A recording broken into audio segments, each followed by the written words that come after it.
महेश्वर नायक भद्रक जिला बंत ब्लॉक नीलक ग्राम panchayat 6 number ward पलाश गड़िया ये जो पानी टांकी आमर 10 वर्ष काल चालू अच्छी सी पानी टांकी निम्नमान कम एमती 10 वर्ष है कम सरुनी आमर ये कम देखु कि अवस्थार तुरंत माने अवस्थार चली कम सरी नहीं तो दियाली गड़ी पड़े मुंडा सीमेंटर कम हो सी आपण मु कंट्राक्ट को कहला कंट्राक्ट कहते आम आम कतरू लक्ष लक्ष टका पीसी कारबार चलती आम कि कम करूँ कंट्राक्ट फोन उठाऊनी पानी गाँव को पहुँची पारनी बैशाख मास जो खरा उदुदिया खरा लोक पानी पाऊना फोन कला फोन रिसीव करनी आहाकार कर पानी टांकी कोटी कोटी टका खर्च हो ये जनसाधारण जो कलबल होती ये कौन कई प्रशासन देखा होनी ये कम चलुची किंतु जेई ना देखा ना जेई आसनी दिने की ये लोकाल लोक नहीं कम करी पीसी पीसी कारबार करी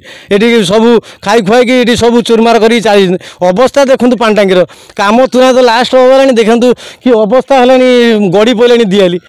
आम चाहूँ जमी आमर पानी टांकी पलाशगड़िया ग्राम ठीक भाव में तैयारी हो लोक पानी पातु ये सरकार को नवेदन न ये हूँ इलेक्शन बेलू वर्जन कर भोट।